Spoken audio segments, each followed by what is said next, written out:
Kaya hindi pa yung iisip sa government, no? Kasi iba yung pinafocus na ng government. Para mas mapabongga nila ang pangalan nila, pero hindi na nila nakakita itong mga maralita na ito.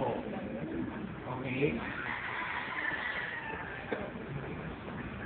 Now, as third year orange, what realizations have we learned from our immersion in this morning?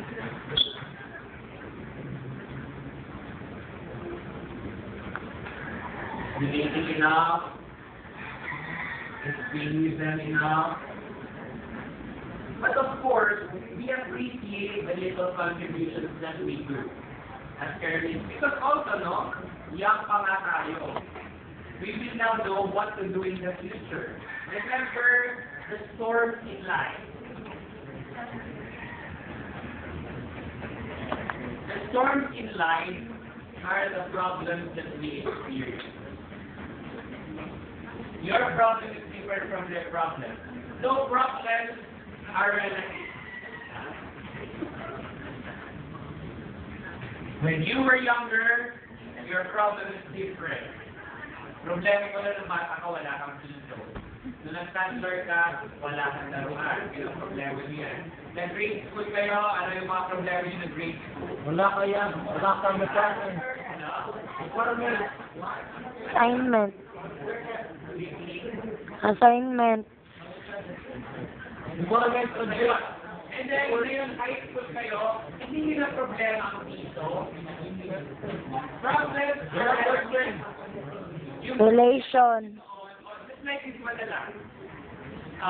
Yun nga. So, elementary kayo, hindi yung problema yun. Ngayon, nag-uwi ka na yung problema. O, tingin sa college, iba na naman ang problema ninyo. No? Either mga boyfriend or girlfriend. Family. Hindi na mga problema ninyo. Hindi naman problema when you were younger. Okay? Until naging professional kayo, your problem again. Bakit? Problema nyo ba ng grade school kayo? Problema nyo ba na wala akong trabaho? That's not your problem. Because problems are relative. As you grow old, you will have different problems. That is why you should not say na, I cannot handle my problem. God is giving you that problem because these storms are just disturbances. Okay? God wants you to be disturbed. Why? Not really God gives problems, no? But in the sense that God wants to disturb you because God sees you as a sitting place person already. You are seated there, no? You are seated in your place. Comfortable ka na sa place mo. Wala ka ng growth. God sees you as a stagnant person already. That is why God is giving you something, you know. Let's imagine that that disturbance is a candle. God is placing a candle under you, under your seat, so that you will be disturbed. Ay, ang init naman dito. I want to transfer. In order for you to grow, God is disturbing you because you are seated comfortably. God will disturb you. Nalagyan niya ng problem, pampainit na konti, fine. In order for you to transfer, in order for you to grow. Because God doesn't want you to be stagnant. In order for you to grow. And most of us, pag may problema tayo, we will pray, Lord, bakit binigyan mo kayo sa problema na to? Help me to find solution in this problem. Immediately, we are finding for the solution. Lord, may problema, paano bang solution sa problem ko? Always tayo ganyan. We are not looking at the positive side of our problem. We don't say to God, Lord, thank you very much for giving me this problem. Please help me to discover the learning. Please help me learn from this problem. No? We don't say that to God. We don't thank God for our problems na makaka-learn tayo sa problems natin. Rather, mas hinahanap natin ang solution. Okay, let's go biblical. Look at the Blessed Virgin Mary. You know what? During the Annunciation, the story in the Bible is very, ang ganda, no? Ang ganda. But basically, God gave the Blessed Virgin Mary a problem. Diba? Ang ikakasal pa ba si Joseph sa si Mary? Or kasal na sila doon? Basta na sila. Engaged. Okay, engaged. I forgot it. Engaged sila noong nangyari ang Annunciation. Sinabi ni Angel Gabriel, Hail Mary, full of grace, the Lord is with you. Mamubuntis ka. Sabi. Sinabi ni Angel, dito na nga lang, sabi ni Angel Gabriel, mabubuntis ka. No? Let your mom live it, okay? Sinabi yun ni Angel Gabriel. Did you know that Mary was disturbed at that time? Kasi engaged sila ni Joseph. Oo. Tapos mabubuntis siya. Ano nasabihin ni Joseph sa kanila? Ay, ano sasabihin ni Joseph kay Maria? Maria. Amo. Hindi naman sila nagkakaroon ng pagtatalik at that time. Because they're very strict about that, no? Engaged sila and then mabubuntis si Mary.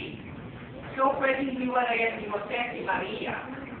At that time, disturbed si Mary. Ano na lang ang sasabihin ng kapitbahay ko? No? Na nabuntis ako, hindi pa ako kasal kay Jose. So, Mary was disturbed. It was a problem at that time. But the age and very nice, di ba? The angel of the Lord declared unto Mary. Pero hindi natin nakikita na si Mary hindi na-disturb. Nagka-problema siya na na. Pero, sa problem na yon, May solusyon. Ay. there was a learning. Yung problem, hindi na tuloy natin ang learning experience. Ha? Learning experience. My learning experience in Mary at that time, she realized that she was blessed among women. Okay? That she was chosen. Among all women. Yes, okay. Para nga sa salvation history natin lahat. Okay? There's the learning experience. So in every problem, yes, there is a corresponding solution, but we look at the learning experience na makukuha natin sa problema. Okay? So hindi dapat tayo magsabi na I have a problem, I can't handle my problem. But suicide na lang ako. It is not good. Lahat ng ibinibigay sa'yo, remember that they are relatives. Kaya mo yung handle because they deserve ka lang ni God. So you will pray instead of, Lord, help me find a solution. Lord, help me learn from that problem. Okay? You have seen the problems of the community. You know what to do as you grow old. We have identified sanitation. And you know, in school, we start already. No? May nakikita ako, nagtatapon na kanina ka, may nakita ako eh. Yung plastic. Kasi, uy, asa naman pa? Nakita ko, actually. Hindi ko na lang pinansin. Pero nakita ko siya, nakikita sa ngayon. Ito ba? Yeah, yeah. Sabi, asa naman ta? Lakas yan. Ikaw nga, hindi kumain yung tao na yun. Kasi, yes, of course, we will not blame again. But we start. We are learning. We are identifying our problem. Let's start from ourselves. Okay? Yeah, family planning in the future, of course, you know kung paano mag-abuat. Okay? O, education. Huwag natin sayangin yung pinagpapaaral sa atin ng parents natin. Okay? Maraming gusto mag-aral. Kayo na pinapag-aral ng iba tamad. Hindi nag-aaral, nag-computer lang. Okay? Now, okay, can you not share kung ano ba yung realizations ng group about today's experience? Sige, Michael.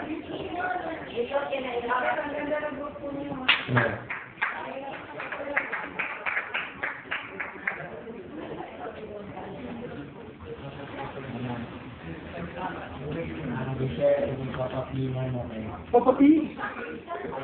Ay, PS, ay, siya. Ay, pero, siya, so, ay, hindi yung heart ng gusto. Hindi ko sa mga brain, yung heart,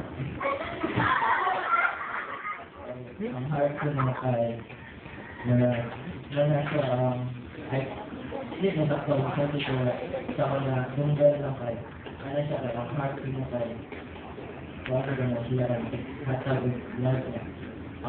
Brain ito lang dapat gamitin kay kung ano lahat yung gamitin. Meron ang bahay ng bukas na action. Ano siya, ay, sa